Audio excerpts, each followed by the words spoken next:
Hello, everybody. Welcome back, or welcome to, if this is the first edition of Passing Dimes you're checking out. Dallas, good. You? I've been doing okay. I mean, if this is your first time checking us out, then, what an episode you got to come into. Definitely. And if you've listened to a few, this is another one of our theme of big brain people. We're going to learn a lot this episode. We like to flex our brain muscles as much as we like to flex our biceps. I like to get a mental sweat on every once in a while, too. I read the dictionary. So this week's guest is a master's student at Ryerson University, where he's also on the varsity team. He's a master on the court with the OUA Volleyball League. Ooh, that's a good one. Thank you. He was almost a partner with yours. There was that you got matched at the selection camp, and everybody's going, you know what? That could be a team someday. We did. We really knocked that out of the park. We were masterful, even. Nice. I like that. And for me, one of the nicest guys I ever met at Kitts Beach, and it turns out he's from Ontario. I always gave him credit as a BC guy, but let's bring him in. Joel Hannan to the show. Hey, guys. Hey, Joel. That was really good. Thanks, man. We did some research. Chris and Liam might give you a little bit of heat because we didn't do as much research for theirs, but you know what? We like you better. Yeah. I heard that one, actually. But I also heard the edit that you did beforehand, which was the guiltiest sounding apology I've heard in a while, was your redo on their intro. I may have been influenced by Liam at practice the next day, being like, you guys didn't really work too hard on our intro, eh? I don't know what you're talking about, Joel. Everything we do in one take, and we're actually live. So we don't make mistakes on the Passing Dimes podcast. Yeah. Ever. Yeah, we haven't been going since 9 in the morning trying to No. get this right. Exactly. One-hit wonders. Good. So let's cover, I guess, let's start with the thing you're into right now. Let's cover OUA Volleyball. You guys play for the Toronto League Championship this week. Is that correct? We do, yes. At my home court of Ryerson, too. Nice. And you are with Madawaska Madmen? Yep. Perfect. Do you want to share some teammates you have on that squad? The brag list. Yeah, go for it. Name drop away here. Yeah, so at Libero, a big nobody, and Eric Matson. Flerick Chapelson. On right side, we've got Z-Man with Z-Mill, Jorn Zeman. Zoran Yeeman. Nice. Playing left side, but was a middle, and is taking my spot at left side away, is LP Mainville. Nice. Or PL, as he likes to be called. Chris Tao gave a shout out that he thinks maybe LP's the best player in the league this year, that he's absolutely crushing it. So no shame losing your spot to that guy. Yeah, no, I actually don't feel bad about it. No, he's an athletic freak for sure. And Chris Knight and Zane and Omari, who I think, and Liam Gray might still be the only active college players. Joel House is on our team, but I think he's done now. But every week we're just marveling at the guys on our team. Chris Tao and Jordan Figuera are also unbelievable. I think Jordan. Yeah, Jordan's pretty good. Has gotten player of the game almost every week. He is solid. I think he won the Ken Davies his year with 18U and a bunch of provincial championships with guys like Schwan on his team. So yeah, definitely a stud. Yeah, he's legit for sure. Nice. Was that a goal of yours playing this summer in the OUA League? Was to kind of improve going back to Ryerson? Have you been really impressed with the level so far? Yeah, it was actually that was the only reason I wanted to play in it. I didn't play club volleyball or play more than 2 years of high school volleyball before I went into university, and so when I started this year at Ryerson, I had no idea what I was doing. At my first meeting with Matt Harris, when he was kind of recruiting me, I didn't even know what a 51 was. And he was like, I think we're going to put you in middle. And so he was showing me tape of Nav Suhan, our middle at Ryerson. And he's like, okay, so here's Nav running at 51. And then Matt pauses and he looks at me and he goes, do you know what that is? I was like, I have no clue what anything is in indoor. And that was pretty much my whole first year. So coming to this summer, I knew I was going to have to do an internship that was going to be a 9-to-5 deal for my master's.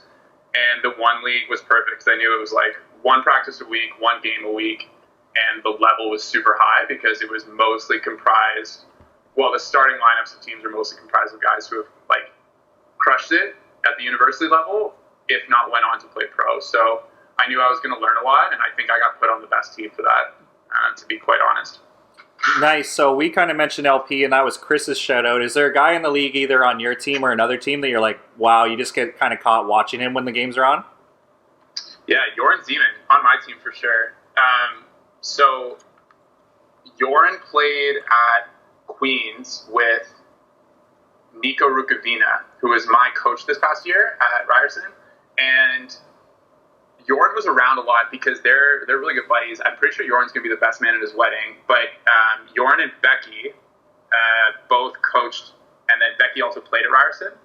And so they were around a lot this year, and every time they were around and he would come up, Nico would always just be like, man, like, Joran's so good. Not just out of nowhere, like, we talk about him. Joran moves very nonchalantly on the court, but he doesn't hit the ball, like, exceptionally hard compared to guys like LP. Or even Eric Mattson. I'll give him a shout-out for how hard he hits the ball when he gets his warm-up sets. It's pretty impressive. Well, when you only swing 12 times in your career, your shoulder's got to be perfect. That's what I was joking about at Kids when I play against Blair Band. When he'd show up, he would be bombing away, and the joke would be that he's got that lifetime of rest in his shoulder. No, but yeah, Joran doesn't like hit the ball exceptionally hard or jump exceptionally high, but he sees the block so well. And I think it was a couple weeks ago, we were playing in our last game of the regular season, and Dave Gross, who's our head coach, comes over to us at one point because I was on the bench, so I hear a lot of what the coaches are saying. It's how I get better. And he's like, Joran's hitting 800 right now. And it was the third set of our match, and I think he had like 10 kills on however many attacks makes 800 hitting percentage. But he's so quiet and just tool off the block every time, or like puts it into the pot. And to me, that's the most impressive style of volleyball, is the really quiet style of volleyball that just gets points. Yeah, I remember when Dallas and I were at York, I was doing shot charts, and Joran's at the end of the game looked like a fan. Like, there wasn't even a tendency. He had hit, like, every shot possible against us. So there was just... sounds like him. Until I was in the backcourt, then it was just a big circle of digs. Jim, the intern, will check our records on that one. Joel, before we get into Ryerson, let's cover your path to volleyball, because it is pretty unique how you got here. You mentioned you didn't play club, you played a little bit of high school, but is it fair to say you kind of learned through beach more than indoor? Yeah, totally. So how did you get into the beach game? Was it Kids your kind of initiation, or what was the start for you? Yeah, Kids was for sure the start. So I went and did my undergraduate degree at Carleton University, which, if anyone who knows volleyball knows, it doesn't have a varsity program or even a club program. And so I went there for my undergrad, and in my first year, through a girl that I was seeing at the time, I met the guy who is now my best friend. They like grew up in a similar town and played on the same club team, and he and I hit it off really well in first year university. And like in the first couple months of university, you're meeting so many people, and you're just like social overload for sure. And he and I started playing in indoor tournaments in the Gatineau area in these tournaments called EKVP tournaments, and I just got hooked. Like I wasn't playing hockey anymore, and that was a huge part of my life growing up. And it was pretty much like all I cared about. Volleyball and basketball and track and field were just kind of like placeholders until I could play hockey again. And then I got into first year university, and I was like, shit, like I don't have any competitive outlet anymore. So I started putting all my chips into these recreational tournaments, and I was miserable, but I loved it, and I got hooked. Wait a minute. You were miserable, but you loved it. That doesn't work. My skill level was miserable, but my emotional satisfaction was very high. I just needed... Jim, the intern, needed to fact check that statement. Whoa. Yeah, so I got hooked, and then that summer I was going out to Vancouver because I have 3 siblings who live on the West Coast, and I was going to live with my sister, and I was like, I want to play volleyball over the summer, and beach volleyball seems cool because you don't have to wear shoes, you're at the beach, and life's good. So I got my brother to make a Facebook status asking if he knew anyone in the area who played beach volleyball in Vancouver, and sure enough, people start commenting at Sean Sanderson. Of course. And I guess what happened is during the Vancouver Olympics, Sean and my brother bartended together to make some extra cash at a bar called Cinema on Granville Street. And they like kind of stayed in touch. Like the whole hospitality industry is pretty close, but yeah, and then Sandy was just, I shot him a Facebook message, and he's like, yeah, I come down to the beach, and like, I'll introduce you to everyone, and that's exactly what happened. I just showed up, and then pretty much that whole summer, I just showed up to court 1 every day, the challenge court, and just lost, and just waited for someone to take pity on me and pick me up as a partner, and then just kept playing beach since then. That's pretty much it. I was just bad, and then I slowly got better. It's funny you talk about like that sort of atmosphere in university when you there's social overload. I think Sandy lives his whole life in that social overload. Yeah, he plays every tournament, and then actually no, I don't think he's working at the Bimini anymore. But for like 15 years, Sean Sanderson would just play the tournaments on the weekends and then go bartend at the bar where everyone who played the tournament drank. And you know what? To his credit, athletically, he's actually a pretty skilled hockey player. Yeah, he's a good hockey player. Yeah. He played in the Coast. Yeah. I think. Yeah, I knew that. He played in the Coast, and shout out to anybody who played in the Coast, because that's a tough one. That's a grind. Yeah, big time grind.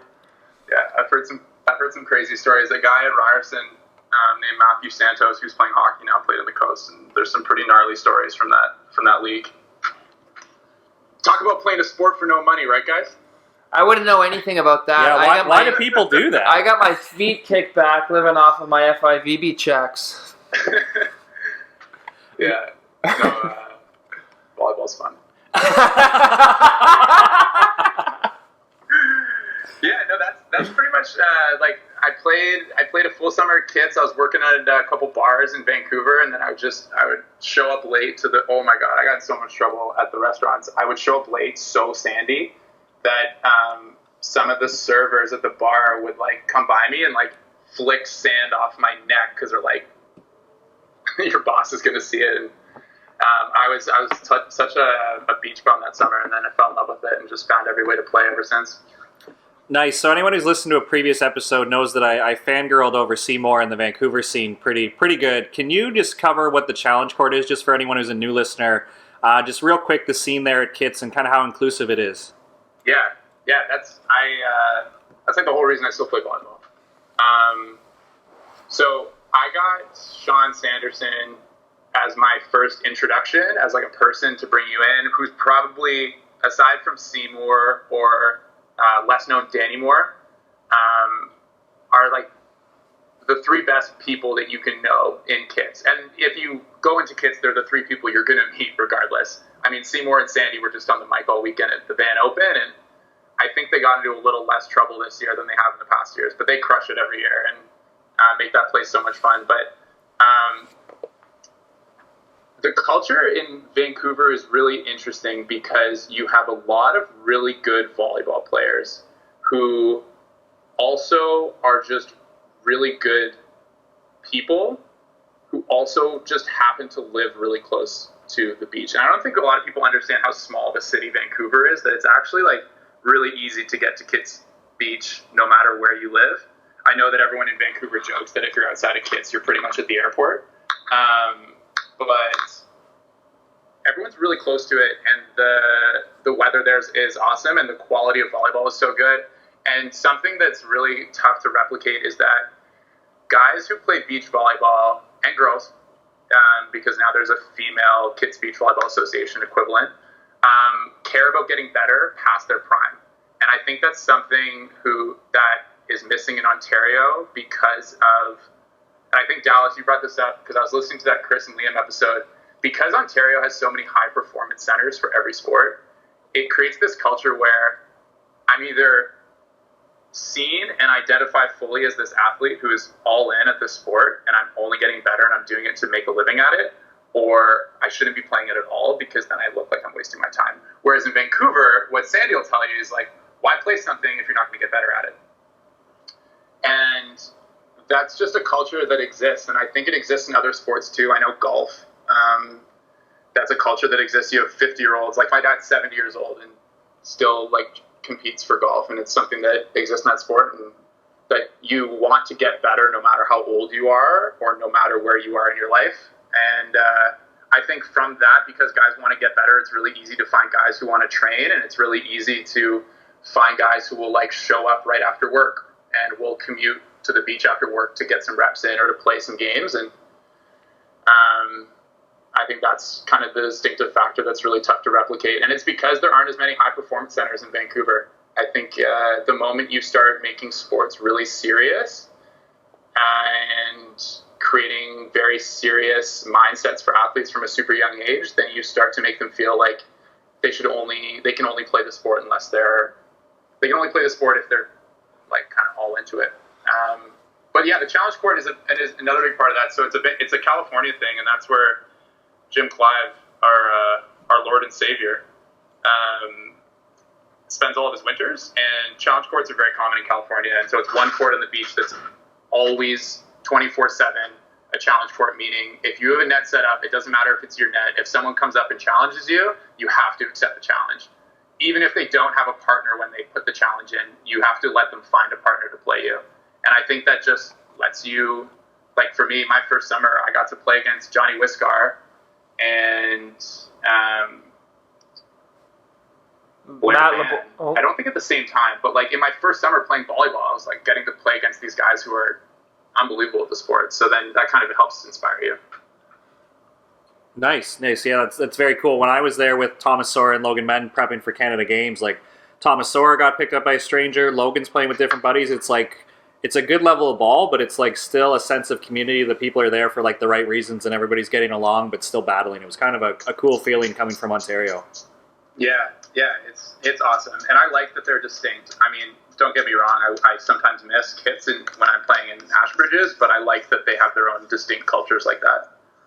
Nice. So you went from kind of battling out on the beach and figuring it on your own. Was there a moment that clicked that you could play youth sports? Like what made a guy going from like, oh, I love volleyball, I love the challenge, I feel like I'm getting better, to be like, you know what, I can play varsity, I can do this?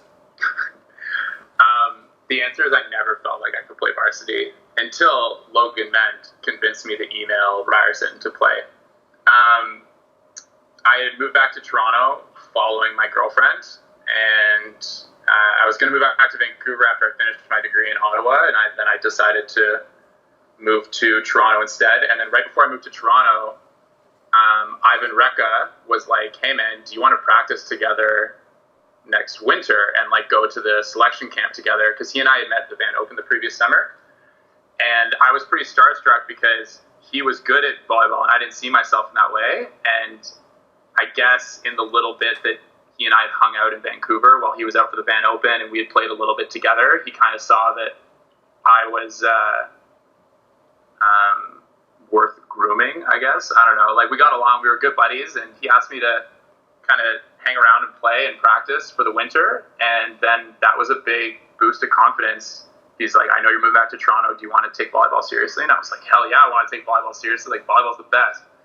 And then, so I moved back to Toronto and I was playing beach a lot. And then Logan Mend was over hanging out one day, and he knew that I was like thinking of applying to my master's. And he's like, well, if you apply to your master's, like, why don't you play volleyball wherever you go? I was like, no, I don't want to play indoor volleyball. Like, I play beach, man. Like, I don't play indoor.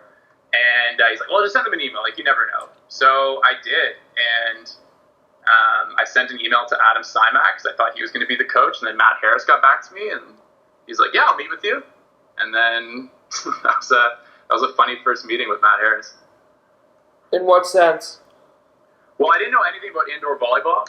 And I went into the meeting, and he brought me into the office, or he gave me a tour around the athletic center, and he brought me in, and we were chatting about beach and whatnot. And he's like, oh yeah, like, I know like Josh Nickel, and I used to coach Will Hoey, and I know like George Sherman and all these guys that I had gotten to know since I moved to Toronto. And then he's like, yeah, and I saw some like video of you playing beach. And he pulls out his phone and he shows me a video that someone sent him from my Instagram that I had posted of me playing beach from FISU trials. And this video was me versus Will and Liam, and I was playing with my friend Elijah. And in this video, he's like, oh yeah, look at that, like your setting's really good, that's high ball setting, that's a huge part of indoor, and yeah, your block's really good, like pressed over the net, that's all good. I'm thinking to myself while he's speaking, like these are just very rudimentary like volleyball things. And in that same video, I actually hand set a ball over on one, and I was pretty embarrassed that he saw that, and he's like, oh yeah, like really good hands that you can hand set a volleyball over on one in beach. I didn't think you could do that. Like, usually you can't, but I got away with it because they weren't real refs reffing that game. No, I'm just really advanced. Yeah. You volley that with your toes. You don't often see that. Yeah, well, you know, Matt, why would I waste my energy with my hands when I could just do it with my feet? It was crazy. He's like, yeah, someone sent me this video. I don't know who sent it to him, but he's like, yeah, I got this video sent to me. And then he pulls up my own Instagram account and shows me a video on my Instagram of me playing. And then asked you if you've seen it before? And then at the end of it, he's like, yeah, so we've got no old guys on this team next year because they're all graduating, and so I need some old guys. And you want to play? And I hadn't even been accepted in my master's program yet. And so, yeah, I got a spot. I was really surprised. So, friend of the show, TJ Sanders, hit us with that old guy comment too. Just for the record, Joel, how old are you? I'm 23. Okay. Yeah, so definitely getting up there. Now that we learned what SAGEP was last week with MC, I can't let you pass with the old guy as 23. You'd be a rookie at Laval, it sounds like. We actually looked that up. I would have been eligible for Rookie of the Year if I was playing in Quebec. Hey! You know what you'd be in dog years? What's that? You know what you'd be in dog years? How old would I be? Dead. All right. Dallas with the fun fact of the day. All right. That was intern's gym joke. Didn't really go over that well. Leave it in, Jim. Leave it in. What are you paying you here for? Nice. So what was year one like with Ryerson? You guys were competitive. You had a big stud rookie in Xander. Like, what was it like playing indoor volleyball in a very formal setting in the OUA? Oh, man, it was a lot of learning. It was a ton of fun getting to be around a big group of guys. That's something I really missed that you don't get in beach volleyball. It's something I missed from playing hockey when I was younger. And it's a great feeling to just get to go travel with your best buddies and go to practice every day and see them for a couple hours, and the routine of it gets really nice. And I think a reason I've been able to stick with volleyball when it's such a frustrating and very technical sport, where even the best volleyball players are saying that they feel like the worst volleyball players, like on a regular basis. I think a reason I've stuck with it is because I like challenges, and I like not being the best at something. And that's how I felt this whole year. And I was able to work myself onto the court as a right side. And the moment I started playing in games, I started learning and improving a lot faster. But the year was a little bit of a gong show. We had a coaching change on the very first day of the season. We had both of our starting left sides leave the team within 2 weeks of each other. And then to top it all off, we also were still able to somehow win games, which just kind of added to this funny narrative. I mean, having a Xander on your team always helps. Just being able to set him 50 balls a game never hurts. But not 51 though, because nobody really knows what that is. A what, sorry? Not 51 though, because nobody really knows what that is. And I think he got 60 sets in a game once. It was pretty crazy. That's nuts. Yeah, bananas. It was really fun. We established a reputation in the league as the bad boys. I know you guys love stories on this show, and I've got a bunch relating to indoor. I might have more stories from my 1 year playing indoor than I do from 4 years on the beach, because we got into a lot of confrontation with people in the OUA this year, so much so that I had to buy a guy a Nanaimo bar at a cafe 2 months after the season ended just to say I'm sorry. You know, you better take this away here. What is a bad boy in indoor volleyball? You got to give us some anecdotes here. You know me, Joe. I'm a pretty timid guy on the court, so you're going to have to explain to me what confrontation on the court looks, sounds, and feels like, because I think that might be something foreign to me. Yeah, I think that's foreign to you because all you see is red, and you actually go unconscious when you get into those states. Wires are crossing. All I see is red cards, maybe, but... Yeah, we had a few of those this season. No, okay, so we had a pretty young team, and when I say young, it was myself, our libero, Adam Sanderson, who was also a loner player, meaning that he played 4 years at Dalhousie and then came over to Ryerson to play out his last year. And then it was 15 guys born between 1999 and 2000. And that was essentially our team. So how could you be bad boys if you all had a curfew? How does this work? Well, didn't Nico just have to put everybody in timeout? Felt like it some days. No, most of our recruits came from this volleyball club called Pac-Men. And a lot of them had won a club championship in 18U before they came. And so, not to name names, but our backup setter and all the other first-year recruits came into this team and thought they were hot shit, and they were still kind of riding the high. Like 4 months later, they're like, "Oh, I won an 18U club championship. Like, I'm unstoppable." And at first, it was so annoying, and it caused a lot of conflict on our team. But once we got over that, we realized that it actually did a much better job of pissing off the other team.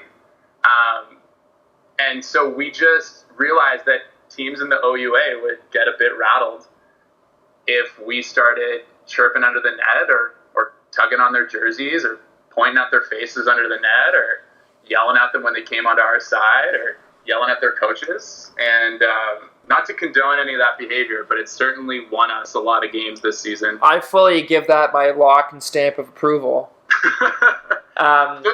Yeah. It's funny you say that because you and I are similar in the sense that we spent the majority of our childhood coming from a hockey culture.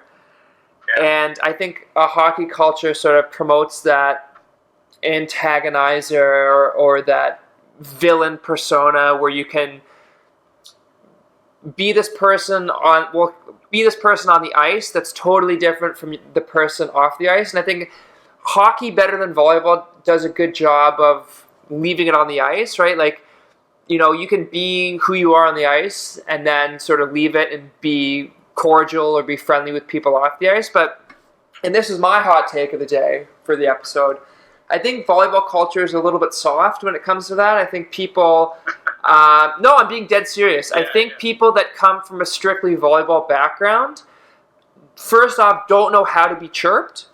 They don't know what is sort of par for the course and what is said with jest. And they also don't know that there's a time and a place for doing stuff. So I'm not going to name any names either, but this is another sort of funny story that I had. The setter that I played club with was the starting setter on a university team that I was playing with, and he grew out a man bun. And it was a terrible haircut. Like, it was like on the podium of worst hair in the OUA. So as he was walking away, I thought, why not pull it? Like, what harm could come from that? And he turned around and he cocked back like he was going to throw a punch. And I couldn't stop laughing that something that I perceived to be so small upset him so much. And not that he was going to throw a punch, but he got real upset real fast. And for me, it was like, oh my God, I totally am in your wheelhouse cooking. Yeah, a bunch of snowflakes in volleyball is what it is. It's not that. I think it's just, it catches people off guard, where in sports, well, you can even say in contact sports, that sort of aggression and that sort of, I don't know, like I said, persona is more common than necessarily being a villain on the volleyball court. Yeah, I think when you're playing like GTHL hockey or minor hockey, you've got a cage over your face, you've got a bench that you can go onto, and you've got a ton of equipment on your body. And so you get this, and you're in high school and you play hockey. So if you're a guy, you feel, whether it's true or not, you feel like you're at the top of the social. You feel like you're in the show. Yeah. And so you feel like you can get away with anything. And I think that's where a large part of that culture stems from in hockey. And I think in volleyball, the fact is, like, you have a net between you, but like you don't have a cage over your face, and you're not forced to like get into the corner of the boards with a person and like body check them. So I think that's where the distinction comes from. But to be honest, I had a lot of fun with it this past year. I think a lot, like Chris Tao and Jordan Figuera on my one team. I think, well, Chris and I were buddies before this season, but I think Jordan had to have like a real 180 on it, what his perception of me was. I mean, the first time that we played U of T this season was at U of T, and I didn't start the game, and we lost the first set.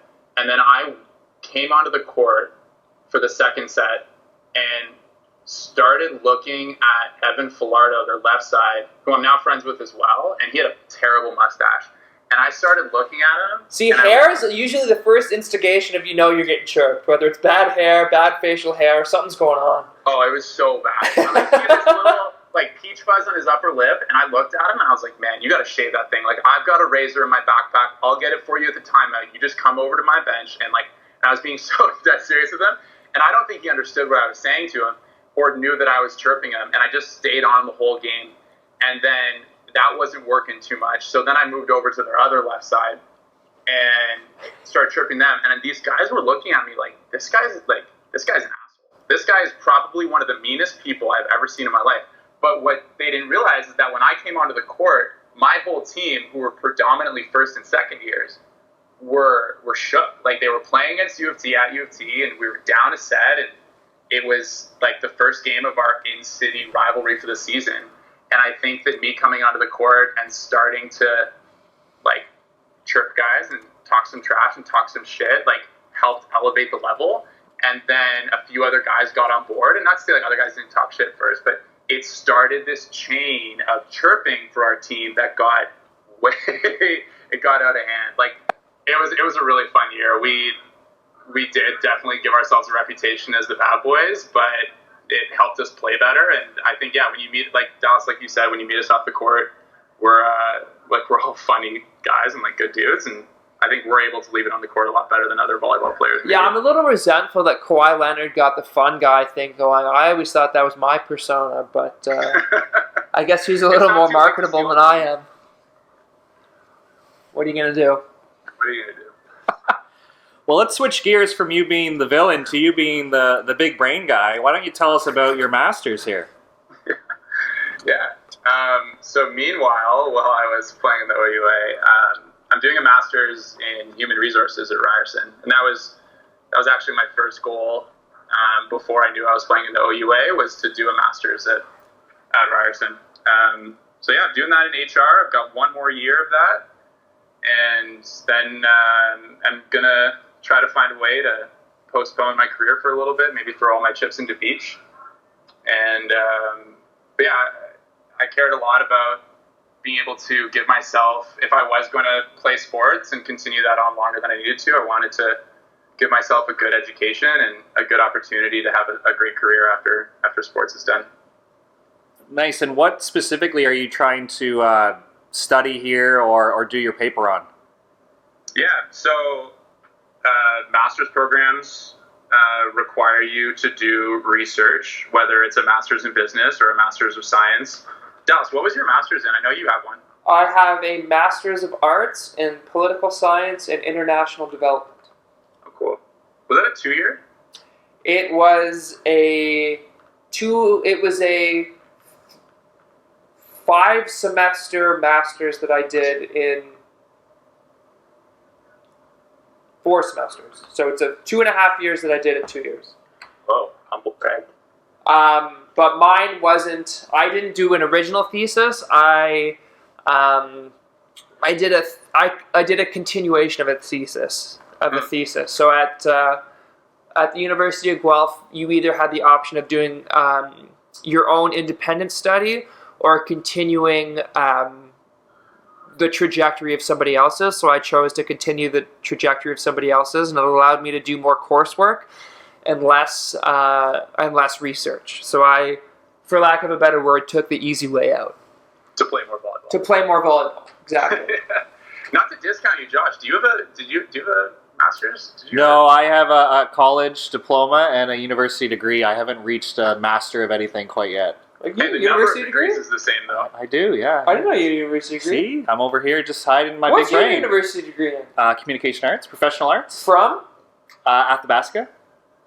I don't even know what that is. Is that an online university? It's probably the best online university. I did it while I was also coaching. Yeah. Wow, I didn't know that. So. Big shout out to Josh Nickel, everybody. Yay! I didn't know that. Yeah, apparently my .com degree is worth as much as your master's, so thank you for that shout. I don't know, that guy in DeVry seems pretty successful. Oh,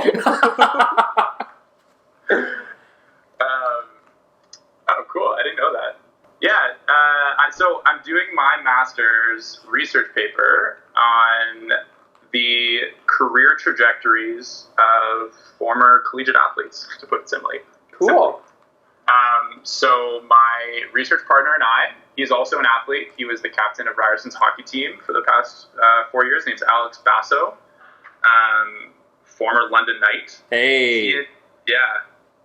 He and I are looking at if former university team sport athletes have their career trajectories, meaning how much money do they make and what positions are they in at their companies and how many times have they switched jobs, if that's affected in some way by their university sport experience. And we're only looking at team sport athletes, so volleyball, basketball, soccer, and hockey. According to HockeyDB, your partner also played in the A. Yeah, shout out Toronto Marlies. Yeah, he got a contract in the playoffs this year, actually. So we were in school. He and I were working on this paper, and we met up one day, and he's like, I might be getting a phone call during class tonight. And I was like, okay, cool. So, I'll take notes. I didn't even ask what it was. And it was his agent, and he got a contract for the Marlies, a couple days before they drove him down to Rochester to play his first game. It was pretty sweet. He's super casual. He's a very humble guy. He'll probably never tell anyone ever again in his life that he ever played in the AHL. He's pretty quiet, but had a little stint with the Marlies this postseason, which was pretty cool. So is he pursuing athletics post-grad or no? No, he's hanging up the skates. He is. He doesn't want to ride the bus in the coast and take a shot at that? No, it's definitely an option for him. That guy's legit. But I think he's ready to move on.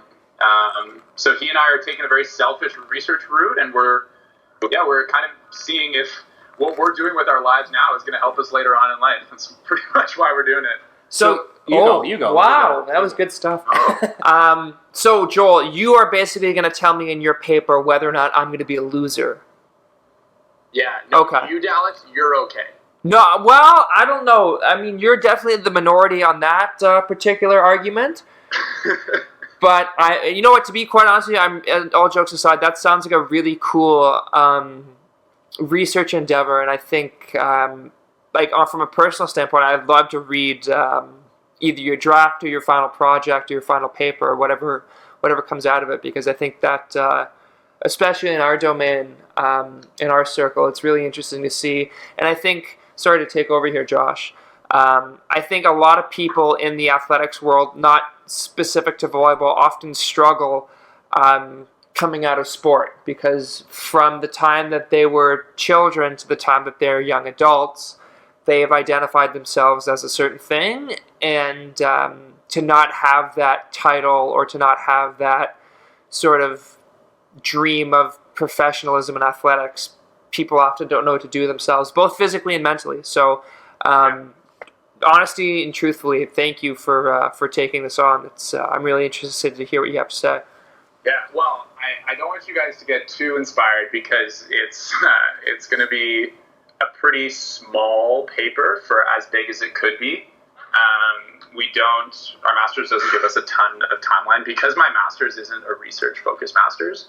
We're really completing this over the course of 4 to 5 months, as opposed to my girlfriend did a master's in science, and that she was working on her thesis for 2 years. So what you're able to accomplish and the data you're able to come out with at the end of it is pretty correlated with how much time and effort you put into it. But yeah, we're able to talk a lot about what we're going to find already. There's a lot of research that exists that talks about former athletes, and you mentioned it, Dallas. A big part of an athlete's life, and probably the toughest, is when they retire. And it's a huge shift in their identity, and there's been a lot of studies done that look at athletes, whether they're individual or whether they are team sport athletes that are retiring for various reasons, whether if it's to start a family, if they're female. Men don't typically retire to start a family from their sport, but whether it's for that, injury, they're just not good enough anymore to play the sport at the high level, whatever it is, it generally leads to some form of depression, anxiety, identity crisis, whatever you want to call it.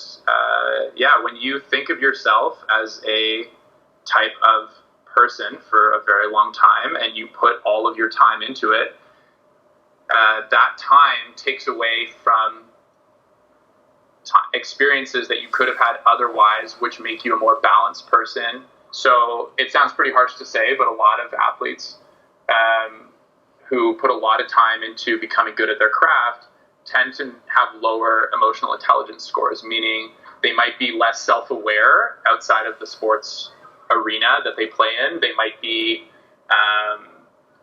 less able to control their emotions. They might be not as good at networking at events. And so for sure, there's a strong correlation between how much you identify as an athlete and how much time you put into your sport and how hard it is to have that part of you taken away. And that's why we got really inspired, because Alex and I were both kind of nearing the end of our time playing competitive sports, especially him. And we wanted to kind of see, is there some data to back up this point in our lives that we're coming to? And it's nice to know that there is. It's nice to know that while all that gloomy stuff about emotional intelligence does exist with athletes, there's also a ton to say that athletes tend to be much more positive outlookers on life. That was a poor way to say that, but they tend to have a better perspective on life. They take coaching a lot better, so when they get into a workplace and they have a boss, they are able to take feedback a lot better. And so why we're looking at team athletes is because modern workplaces, so I'm working for a bank right now, and my entire office is open concept and collaboration based. And that is pretty much another way to say you're going to be working in teams and you're going to have to work with people. And you're really seeing that model of individual contribution. People come in and they work at a desk and they have one job and they don't talk to anyone and then they go home. That model is kind of getting thrown out because managers are realizing that you can increase your output from your employees with no increase to input, meaning you don't have to pay any of them more if you just get them to work together. And so what we're looking at is, hey, if people have played team sports their whole life and they're used to getting coached and they're used to having to work with people, even though they might not have put a lot of time into networking or career planning or all this stuff, when they get into a teamwork environment, are they going to succeed more? And right now research says that they are going to succeed more. And that's pretty cool. So we're trying to figure out some more qualitative data to explain what exactly it is about their experiences that lead to that. But for all you athletes out there that might not be staying in your sport for that much longer, just know it might be okay. Unless you play an individual sport, then you're screwed. I don't know. I can't say that for sure. Take that, badminton. I think that's a pair sport, isn't it? There's one-on-one, I think. Yeah, there's singles. Is there? I don't know. Yeah. Take that, golf. Yeah. And your stupid pants. Dallas, did you golf this weekend? I did. Yeah. I'm golfing next weekend, too. This weekend, bud. I shot a 42 on the front and a 46 on the back. I shot an 88. I stumbled in the back big time. Way to start with your front nine score and make us for a brief second believe that was your total. Yes. I have golfed more now than I have since I was in high school. Did you golf a lot growing up? Yeah, that was like my first sport. Really? Yeah. That's awesome. Golf and hockey. My dad tried to get me to golf, but I didn't take to it. But I think now at this point in my life, I'm realizing that I think when I have the time and resources to do it, I'll pick it up. Yeah, it's great. Sorry, Josh, to cut you off there. No, all good. Awesome. That's really great info about your masters, Joel. As a volleyball coach, we're always talking about like soft skills, communication, teamwork. I'm very interested to read your report that kind of gives the pros and cons. So we're waiting here for On Passing Dimes to be the official, proofreaders of the first draft here. We'll be on your selection committee for your what is it? Is it an MA or it's an MBA? MBA. An MBA. So we will be first chairs, and I want to be Professor Passing Dimes. Professor Passing Dimes. Yeah. It's a last name. It's hyphenated. It's like share. You got to say the whole thing. Yeah, you guys can show up and just stand outside the room and be like, hey, this guy, good guy. We shot the shit on a podcast for 45 minutes. It was awesome. Yeah. Good guy. Give him the NBA. Yeah, for sure.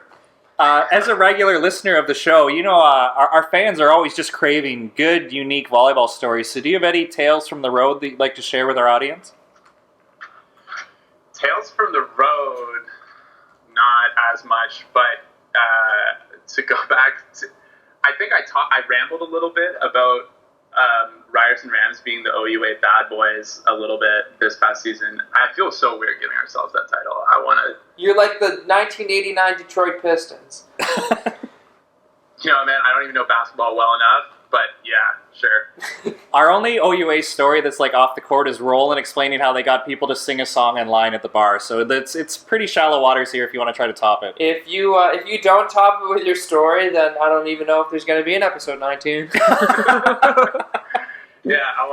Thanks, Roland, for setting the bar for me. I listened to that episode too.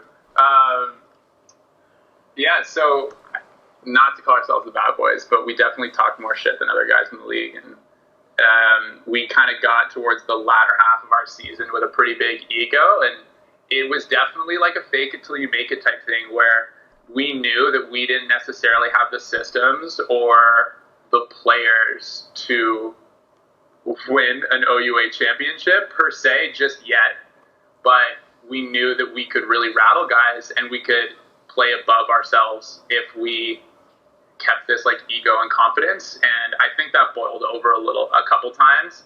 And it's funny because in the beach I've got this pretty good reputation of being like a big softie and a really, really nice guy. Then in the OUA I'm pretty sure like guys like Nick Truran were ready to throw some punches throughout the season. But in our second match against U of T, there was already some bad blood from our first match. Luckily, Evan Filardo had shaved his mustache, so I was able to move on from him. And Nick Truran became my next target. I'm like rubbing my eyes as I tell the story because I cringe a little bit thinking back, but I was so heated.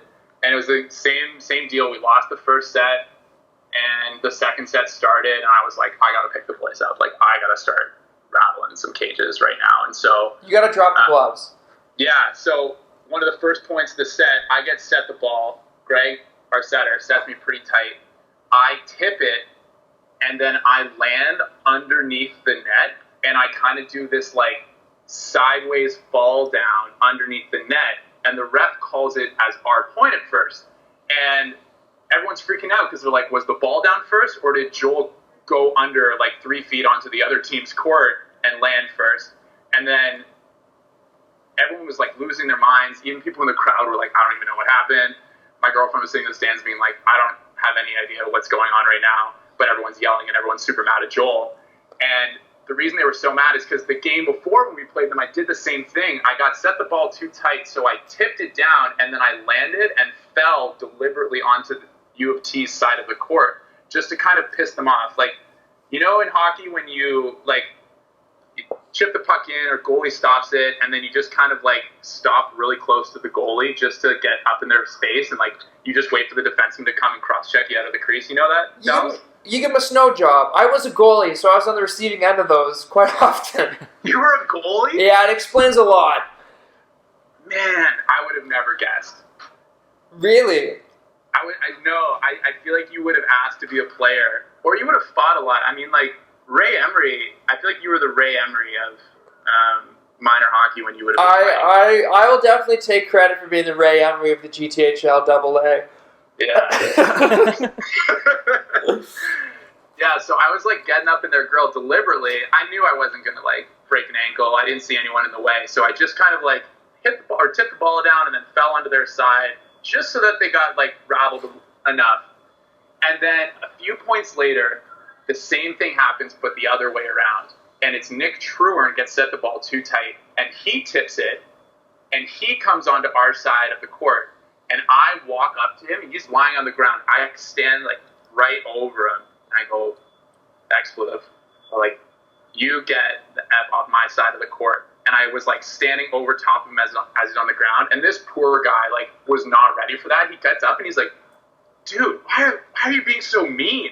What's wrong with you? And then in that moment I was like, volleyball is not made for the kind of chirping that I'm given today. I mean, I don't know the guy, so I can't really comment. And Joel, you know this, I only really make fun of people I either really don't like or really, really like. But if you get chirped and you go, what are you doing? That's just mean. I mean, I don't want to say you had it coming, but... So I stand over him, and he gets up. I'm pretty sure like Chris Tao came out of the net to grab him. And then everyone gets up towards the nets. And because now Nick Trern, he's like, why are you being so mean? But then he realizes what happens, and he starts cussing back at me. And at this point, I tried to like remove myself from the situation. Again, like you do in hockey, after you are like a shit disturber, you tend to be the one who skates to the bench first, just to like make it seem like it wasn't you, or you kind of look like a little bit of a rat. And I'm really trying to get under their skin because we lost the first set, and I'm trying to help the boys out a little bit and give them a little fire. And so that happens, and then a few points later, I got a yellow for I asked Nick or Evan something. I was like, I might ask Biggs. I might have said, "Are you going to set him again?" After like we got a steal on one of their outsides, and we got a block. And I asked Biggs, I was like, "Are you going to set him again?" And the ref heard me, and I guess was like waiting to give me a card no matter what I did. I could have like blown my nose, and he probably would have given me a yellow at that point. I pissed everyone off. I hope you have a great day. And I get a yellow, and there's this pretty awesome picture that one of our photographers got of me waving to the scoreboard. I also didn't know what to do because I've never gotten a card in my life. So everyone's like, Joel, you got to face the scoreboard and let them know it was you. So I faced them, and I waved, but I was given like a little smirk. And one of the photographers caught the picture of it, and in the background, you see the ref like holding the yellow card right above my head.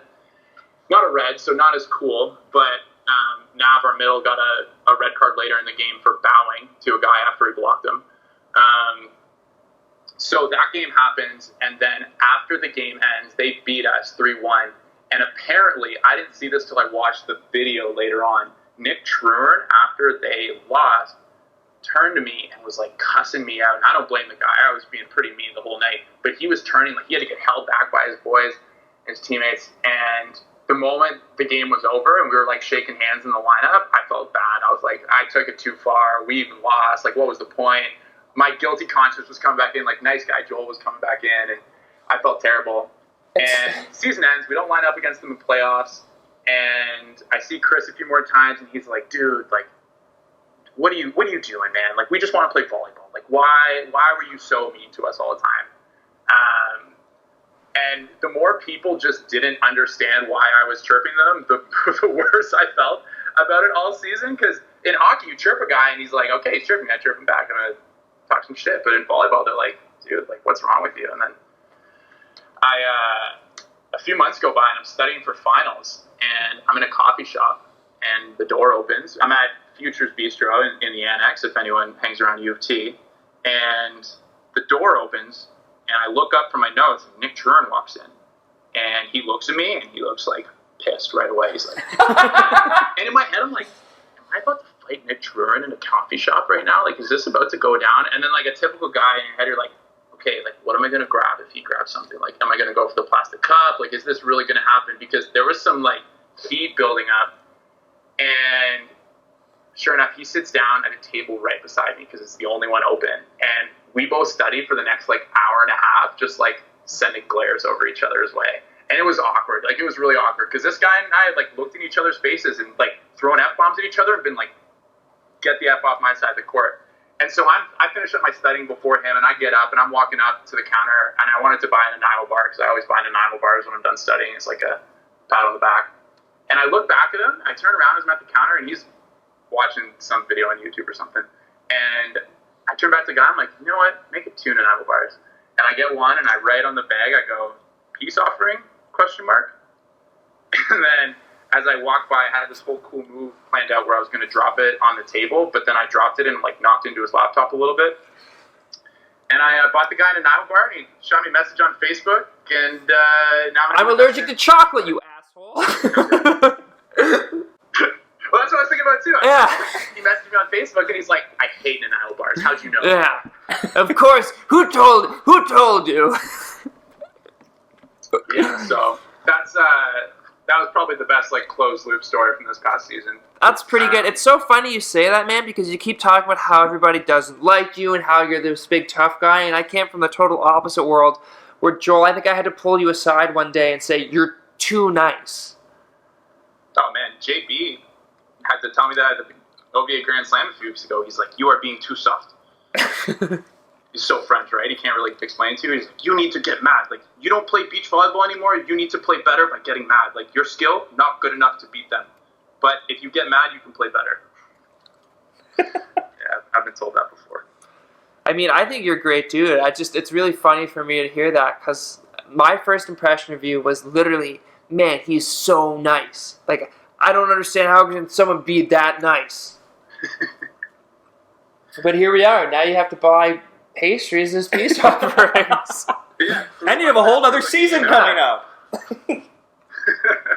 Possibly another 4. Yeah, I don't know. Maybe I'm changing. We'll see what this season's like in the OUA. I hopefully don't have to take on that same role. It's pretty exhausting having to play volleyball and chirp guys at the same time. Hockey was easier. You go chirp guy for 30 seconds, then you sit for 3 minutes. Or in my case, you sit for 10 minutes. Yeah, you're a bit of a grocery stick, eh? What's that? Were you a bit of a grocery stick? Yeah, I was a good divider on the bench. Any conflicts that were happening, I kept guys away from each other. Hey, fellas, come on now. Yeah, I was the good guy on the bench. Oh, you need water? Yeah, coach, yeah, I'll move out of the way. Yeah. Yeah, no problem. Well, Joel, it was good to have you on, buddy. We wish you the best of luck with your thesis coming up, and I think we're both really looking forward to seeing you play with Ryerson next year, and obviously really eager to see what you find in your academics. Yeah, thanks, guys. Thanks for making this podcast. All media that's getting made for volleyball is good for the sport right now. Well, thanks, man. Most of it. Yeah, most of it. Yeah, no, I appreciate it. Anyone who's talking about volleyball and putting it on the internet web is good for the sport. So, way to give back, Dallas. Way to give back. Doing what I can, buddy. Doing what I can. All right, thanks, guys. All right, dude. Sweet. Yeah, thanks for making the time here. Yeah, have a good night. We'll catch up, man. We'll go get a coffee soon. All right, I'll hold you to that. You should. I'll try not to show up 45 minutes late this time. I don't remember, so I could have. I don't even know what I'm trying to say. Maybe you were so mad you just went and saw red and you can't. Probably. It's one of the. I block out a lot. All right. All right, buddy. Take care. Cheers. Thanks. All right, thanks, buddy. Bye.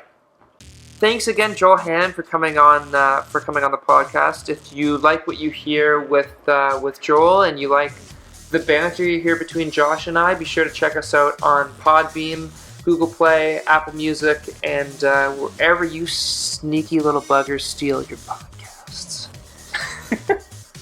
Be sure to follow us on Facebook and Instagram at Passing Dimes. And Josh, you're going to be heading out soon.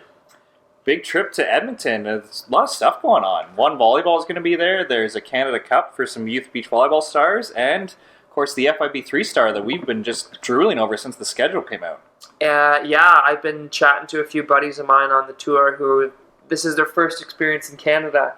So whether he knows it or not, friend of the show, Maciek Rudel from Team Poland was sending me pictures and videos of the practice facility they have right now at Edmonton, and it's all like mountains. I guess I can't say mountain and prairies because those are two different things, but it's all like a very scenic Canadianic picture, and they just have like it looks like a volleyball court in the middle of nowhere.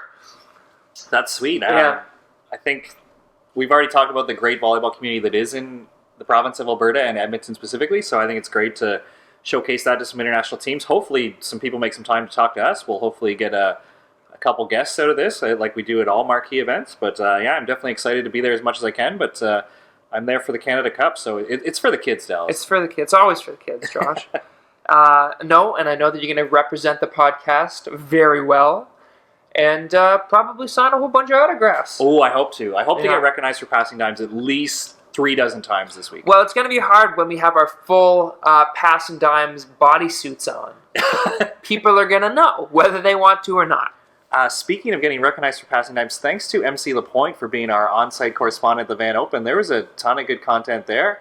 Looked like an awesome event. Like, those bleachers are professional. They had some good teams. They had the big Jumbotron going, and I heard they ran out of that cider beer that was a sponsor. So, all around, great job by the Van Open crew. Yeah, absolutely. Shout out to Chris Densmore and everybody at Volleyball BC. You put on another amazing event, and I'm sure it's going to be even better next year. Yeah, we'll have to get out there eventually. I mean, if you guys need a podcast, Dallas and I come cheap. Yeah, passing on terrific dimes or passing West Coast dimes, whatever you want, we're out there. And we're not afraid to sell ourselves for it. So yeah, see you next year. And I think that crowns episode 19 here with Joel Hannan. Good one. Another good one in the box. Another good one on the go. You know what? Another unsuspecting good one. It's always great to hear that, there's a lot of dimensions to the volleyball community, and there's a lot of good people in it. And Joel's a good person. Yeah, if you've never heard of Joel, hopefully you learned a lot this episode, and you can say hi to him at the beach. I just feel like we're on pace where, like, Joel Hannan episode is going to do really well, and someday we're going to get, like, Karch Karai, and it's just going to flop. Tank, absolutely. Who is that guy? We'll just be fangirling the whole time. Well, let's wrap it up there. Good. You? Yeah, not bad. You? Yeah. Can't wait for episode 20. All right. Thanks, Dal. Another beauty. Thanks. Bye, Josh's mom. Bye, Mom.